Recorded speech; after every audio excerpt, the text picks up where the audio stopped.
Hello, it's Cheryl Lampard here. I'm coming in a bit early for Knitter Matters. Yeah, I think it's always a bit safer to do that.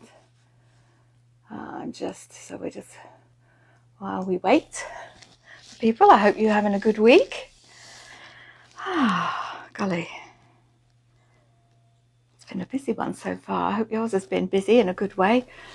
Now, I'm so worried about this ring light being so bright, but now I don't think you can see me, which may be a good thing, you might decide. Anyway, let me just adjust that slightly.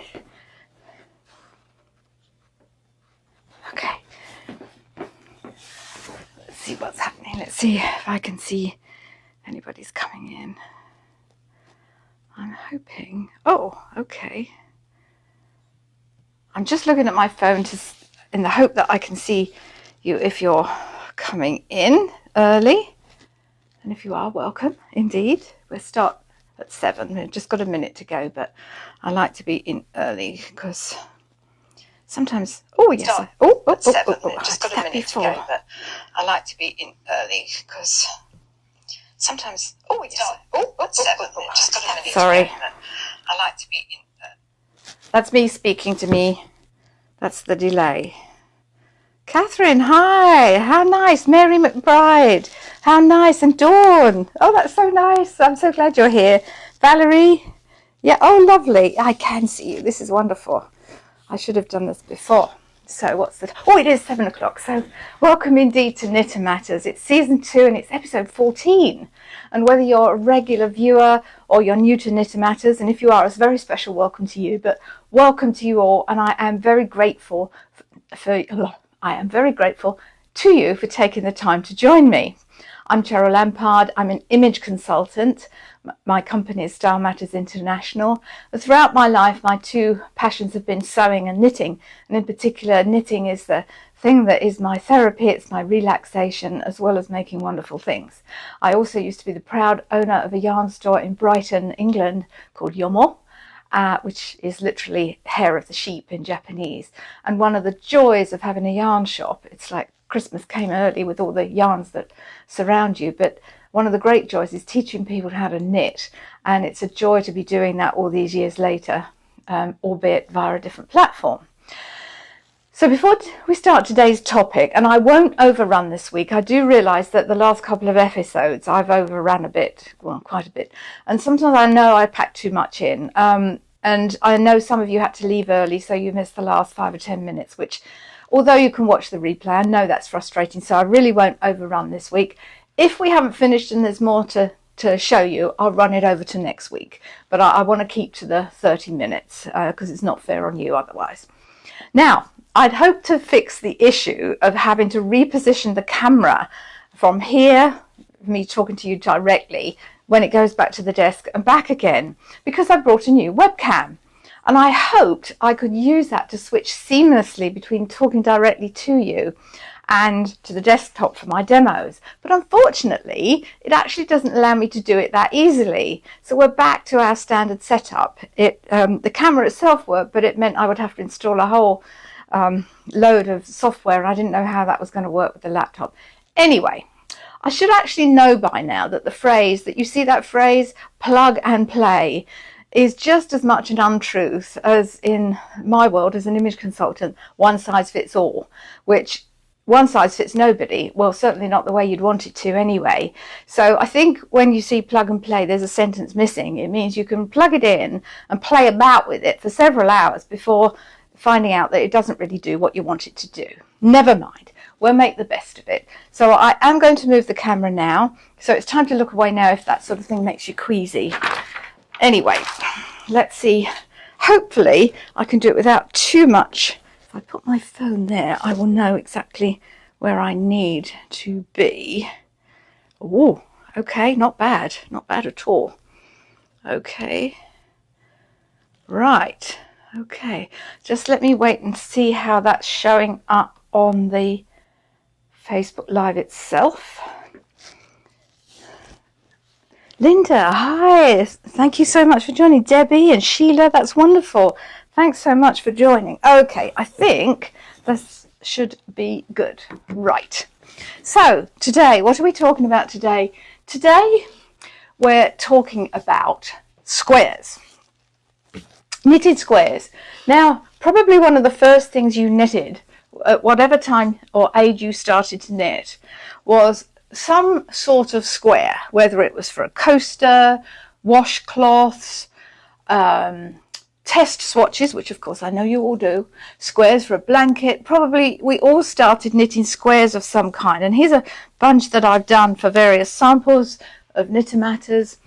And probably the one that most of us have done is we cast on a set number of stitches, and then we knit up to the corresponding length to create a square. You might even have knitted one starting from a corner, casting on and then increasing and then decreasing until you get the size that you want. That's often a popular way to do it for, what do you call them, washcloths, little sort of scrubby things that people like to make.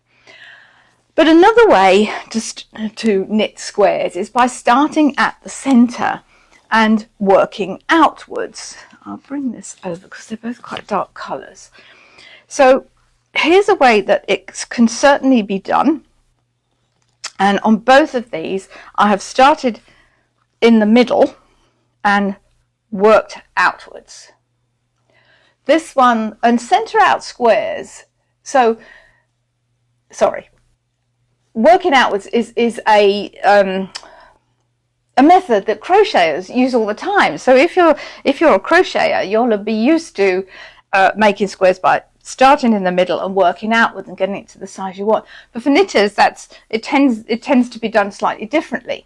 But both of these squares have been done knitting out from the centre.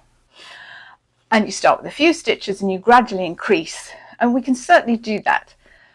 It does take a few more steps than doing it the cast on and just knit up way. But so why would we actually want to complicate things and knit from the centre outwards? Well, I'm jolly glad you asked me that question. Because centre out squares form the foundation of many square shawl designs. And you can make some really interesting designs just by way of the increases. Also, you'll get a regular square. You don't have to worry that you haven't cast on enough stitches to get the height that you want for your square. You just keep knitting it until you get the size you want, because it'll measure the same on each side, because you're knitting up each side with each row that you go. These are just two examples of how to knit them, and they are typical of how you would knit a centre out square. There's all sorts of designs you can do, but typically you would either go from the centre and the increases would form diagonal lines out to the corners, as this purple one does. Hope you can see that okay. I think you can. Maybe I'll lift that up a little. But you can see we've knitted out from the centre. All the increases are done and they radiate out to the corners. Or you could go across. This one would benefit from a little bit more blocking. It's still a little bit damp actually. But as you can see, I started at the centre and now I've radiated out to the sides. Yeah, it wants to shrink back as I'm touching it, but you get the idea. What I've done here is increases going side to side and top to bottom, so you get kind of 4 squares, as it were. Okay. Now, I should say at this point that you can create other geometric shapes with this technique. You can create pentagons, hexagons, octagons. You can also do centre out circles, but we're just looking at squares today. So I'm going to show you how we would start off doing a centre out square. Excuse me, I'm just going to have a sip of water before I start. Bear with me a second. You know, I always have a sip before I start, and as soon as I start, I get a croaky throat. Oh, I see that Suzanne and Rika and Donna, I hope I'm saying that right, Rika, Valerie, oh, it's wonderful. Thank you so much for joining us. Okay, so what we need, we're going to need double pointed needles. Which ones am I going to use? I'm going to use these green ones actually, and I'm going to show you. Actually, I've got 4 here, and plus 1. I missed. There's one of my green ones that's gone missing, but anyway, we'll manage. It's not the end of the world here. So I want to cast on some yarn, and I'm going to use this piece of yarn here. So I'm going to use a long tail cast on, and I'm going to cast on 8 stitches for this example. And typically your pattern may say otherwise, but 8 is a sort of typical number. You're going to spread them out on 4 double pointed needles. So typically 8, it's sort of, you'd start off with 2 for each side, but if your pattern says differently, follow your pattern. Now I'm going to just cast this on with a long tail cast on. It's probably a bit longer than I need actually. Just make sure you can see my hands. Okay. Right.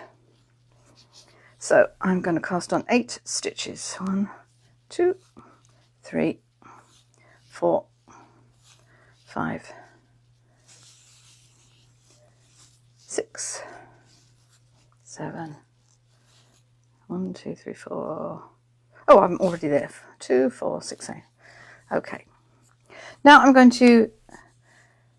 going to do to start off with, I find it easier to start off with 3 needles, 3 double pointed needles, and then go to the 4. It's one less needle to cope with until I get more stitches going on my needle. Okay. I don't know why I moved that from there, but oh well. Anyway, so I have my 8 stitches, and I'm going to move those around in a minute, okay? But I want to get these in the right sort of position, and I'm so fumble-fingered with DPNs until I get going. Okay, and I want to try and keep my tail end. Okay. Oh, yeah. No, I'm going to start that again. I've got completely twisted. That's what happens when you're not paying attention. I was looking at something else then, and I forgot where I was. Okay, 1, 2, because I can do better than that. 1.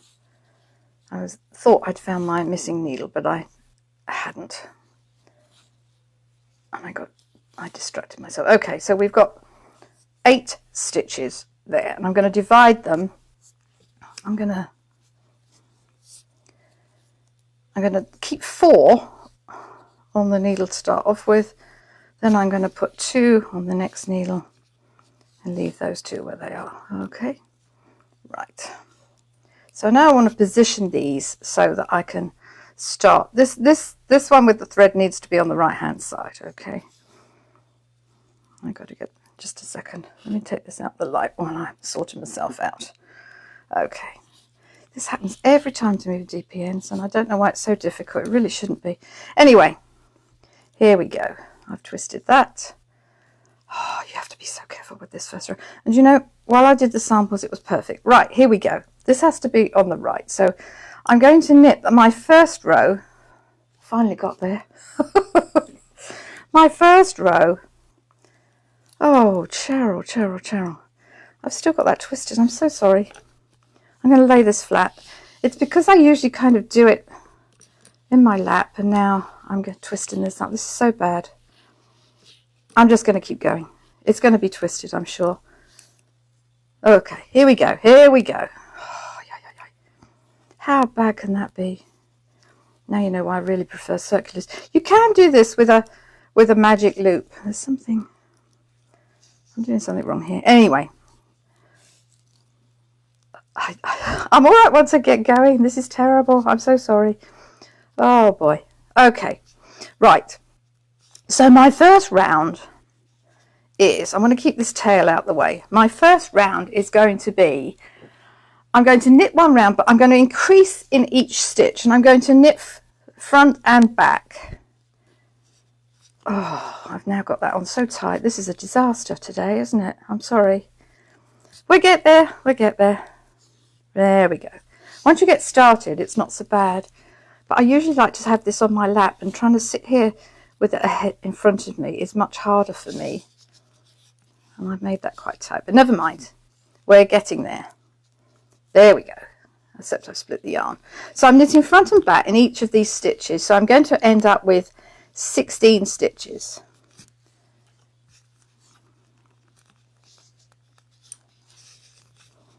Right, here we go. Where's my yarn gone? This is horrible. I don't know what I'm doing here. Something's gone wrong. I've got that caught up behind. Yeah, I know what I'm doing. Yeah, really, I do. You'd never believe it, would you?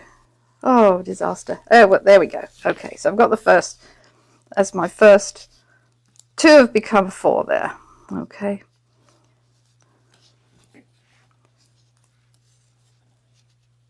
I should have done that in each one, shouldn't I? What's going on? Why isn't that? I don't know what's happening here. That's not right. Sorry. I'm giving up on that. This is a disaster, but never mind. I'm so sorry, everybody. I don't know why I can't count today. Slow down. Let's not panic. You wouldn't think I'd know what I was doing, would you? But I do. 1. It's just not doing very well today. Now, as I say, you can do this as a magic loop. Personally, I prefer circulars, but this is such a small area to start with. Deep ends are probably better. So if you've not seen a long tail cast on before, now you know how to do it, because I've done it a dozen times. Okay, we're going to separate these off. For the 3rd time. Right, okay, here we go. There you go. That wasn't hard, was it? Not much. That's where I want these babies to be. Right. Okay, why didn't I do that like that the first time? Right, now I'm going to knit into the front and back of each of these stitches because I want to get 16 on my needle. Front and back. There we go. Front and back. And then once I've done a round or 2, I'll put it on the 4 needles. I've made that a bit tight, but oh well. Fortunately, you won't have to go through this pain with me with all the other samples because they're half done. There we go. It's always hard, that start off row. It's never my favourite thing. And I don't know why I made such a mess of it. But there we go, we're getting there. So there's 8 on this needle now, because remember I had more on this needle because I thought it would be easier to start off with. Right, now let's get, the reason I want to show you this, hopefully you'll make a much better job than I have done. My hands are shaking now. Oh dear. Right, there we go. It's horrible when you're starting off and it goes wrong. Never mind. Never mind. Here we go. Right. So 2 more to go. And then we do another round. But I want to get you going. And hopefully you'll do it quicker than I will.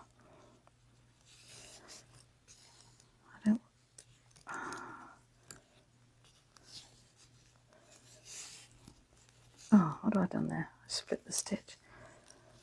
I don't know whether, I can't see the needle so well. And this was not a clever choice to have green ones. Never mind. Right, first round done. Thank goodness, you say. Unbearable, wasn't it? Never mind. Okay, so that's our first round. We're not going to worry about this hole for the minute. We're going to sort that out as we go along. But what I will do is just poke that tail through so it's not in the way. How are we doing for time? Good, we're fine for time. Ooh, yes. Okay. Unravel myself again. Right, the next row that we do, we've increased that. So the next row that we're going to do here is, for this one, we're going to do we're going to knit, we knitted into front back of each stitch, remember, so I've got 16 stitches on my 3 needles and I'm going to separate them off in a minute. So now what I do is I knit 1, yarn forward, and I knit to the end before that last stitch on that needle. And there we go. So I've now increased that to 6. I do the same here. Knit 1, yarn forward, knit, knit, yarn forward, knit. This one I'm now going to split into another needle because I can manage that a bit easier now. She says jokingly, now I need my other needle now, the one that's a different colour. And remember, I'm going to knit, yarn forward, knit, knit to that last stitch on the needle, yarn forward, knit,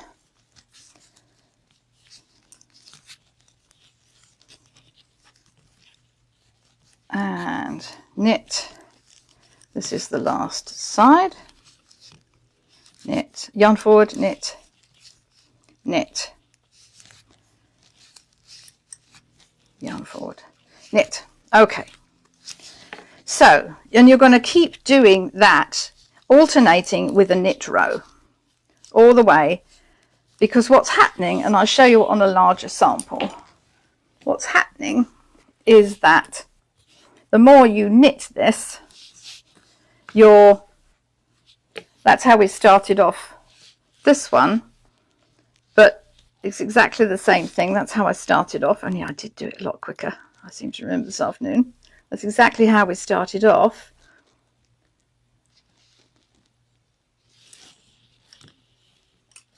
And I've got bigger, and as I've gotten bigger, you can see my yarn overs make this sort of pattern here with the hole. Now, you can keep knitting that until you've got the size that you want, okay? So it could be, you know, a 6-inch square, it could be a 12-inch, it could be whatever you want it to be. But we have this nasty business of this hole here that we want to close up. I mean, obviously, once you've done the size that you want, you're going to block it so it's nice and square. But there's this nasty hole that we really don't want. So here's what we can do. An easy fix on that is you grab a yarn needle, and then what you do, so you thread your yarn needle with the tail. I should have left a slightly longer tail on this one, but you just kind of work round on really all the cast on stitches that you've done. Let's get that first one in. You just kind of wiggle this around. You work that in and out of all those cast on stitches. That cast on edge. I'm running out of yarn there. I really should have left a longer piece.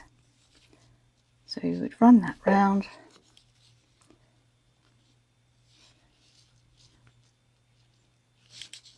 And then you would pull that up.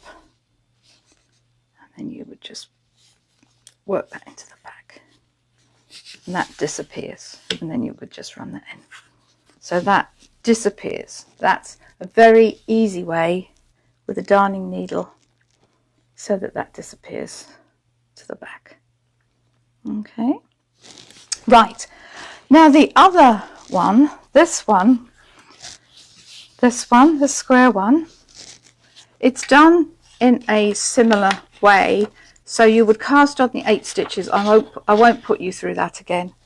You would knit one round again, exactly as we just did. You would do the knit one, yarn over, knit to last stitch on each of the sides all the way round, and then the only difference then is you would have what I call a marker row, and I'll show you on here. Your marker row, what do I mean by a marker row? Your marker row, what I've done, it's those first few rows are exactly the same as the first sample, as this turquoise sample, okay? Then this row, a marker row, so you would knit, and then you would place the marker at the center of each section, So when I started this off, I think I'd got 6 stitches. So my marker went into the middle. So I had 3 this side and 3 that side. Okay. Then what you would do, you would knit to the last stitch before the marker, yarn over, knit 1, slip the marker, knit 1, yarn over, and then knit to the end of the needle or the end of the section. And do the same all the way around. It's knit to the last stitch before the marker, you do your yarn over, then the knit 1, slip the marker over, knit 1, yarn over, knit to the end of the section. And you'd alternate that with knit rows, because remember, you're knitting in the round, there's no purl, you're knitting in the round. So that's how you would do the one where it's going crosswise. Now you'll see here I've done something a little different with this hole, or maybe you can't see that, it's still a hole, but what I've done here is a different technique. And if I pull this up, you'll see that the hole disappears. I did a technique there with a crochet hook called, it's basically an invisible crochet cast on. Let me show you how to do that, and then we should be, our time will be up, I think. So essentially what you're doing is, I'm going to cut a piece of yarn off this one. If you don't have a crochet hook, and these nice sort of straight ones are good for this, rather than, there are some lovely crochet hooks out there, but you actually want a straight one. If you don't have a crochet hook, that's probably a better size. You could even use something like this little gizmo that's used for picking up stitches, okay? Something like that. But a crochet hook, if you have one, you want something with a hook on the end. It can be done with a needle, but you need to have a hook on the end to do it this way. So what I'm going to do, I'm going to make a ring, as it were, with the working yarn crossed over the tail. What do I mean by that? So there's the tail of my yarn. I'm just making sure that you can see this as I am in shot. Okay, so I would make a loop like that. Then I would arrange my yarn over my fingers. So at the moment I've got the tail end is here, and it's the back of the loop.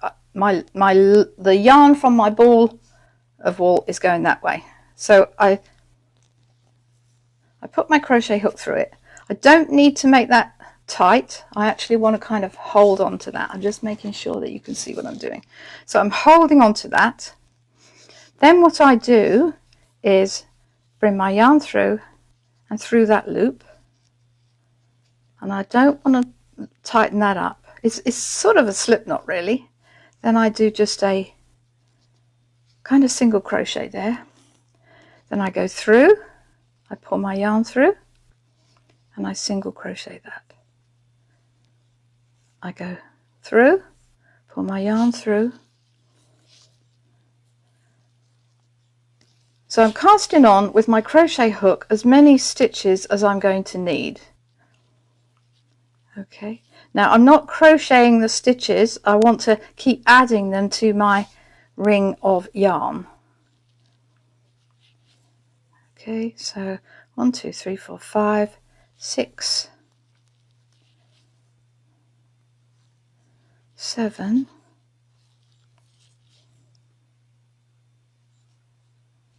8, or however many you need. Okay, now I would then slide those onto my needles in the same way that we divided them up before. I'm just going to put it on 2 needles now because that's all I've got sort of hanging around. I'm going to put them on 2 needles just to show you what you do. And then once you've done a row or 2, you would just grab that tail and pull that up. How cool is that? Now, I want you, if you need to loosen that off, it's a bit trickier to try and loosen it off, but it makes a really nice, neat central starting point. So you don't have to worry about closing up the hole afterwards. Okay. So I hope you found that helpful. I'll just bring those back in so you can see those, all the bits and bobs that we did. I hope you found that helpful today. If not, do watch the replay. I'm just going to, we are now at 7:28, so I do want to finish on time for you. And I'm going to move the iPad back up. I'm going to move the camera back up. Okay. I just have to get up to do this. Oh, Mary's watching and Sheila's watching. Thank you so much for tuning in. Okie doke. Right. So, as always, I'm sorry about the rough start at the beginning. If there's anything that wasn't clear, do let me know and I'll have another go at it next week if there's anything that's missing. But I really did want to get that cast on right. I don't know why it took me so long. Of course, when you practice it and you do it, for the samples, it takes no time at all. And then you come to do it to camera and it's all over the place. Never mind. I hope you got what you wanted out of today's session. I hope you really understand how you can do centre out squares now. And they're really very simple. And you can just keep knitting them until you get the size that you want. And it's wonderful then. So, as always, this episode and every other episode of Knitter Matters goes onto our Knitter Matters page, and it's also uploaded to our YouTube channel within 24 hours. And so you can watch the replays at any time. If you're searching for this one, it's season 2, episode 14, and it's Centre Out Squares. So I hope you found that helpful. Please also just let me know during the week if there's anything that you'd like me to cover, whether it's this or go over something from a previous episode, because I do want to know what you want to learn. Sometimes I just think they're good ideas of what I think you might want to learn, but I'm always open to suggestions. And if we don't do it next week, I promise you we'll put it in a future one. So even if it's ones for tips and trips or knitting hacks. So whatever you want to learn, let me know. I'm always open to your suggestions and I welcome them. I really do. I get my best ideas from you guys. So that's wonderful. So thank you so much again for watching. Please join me again next Tuesday for Knitter Matters. In the meantime, stay well, stay calm and stay knitting. Bye bye for now. Take care.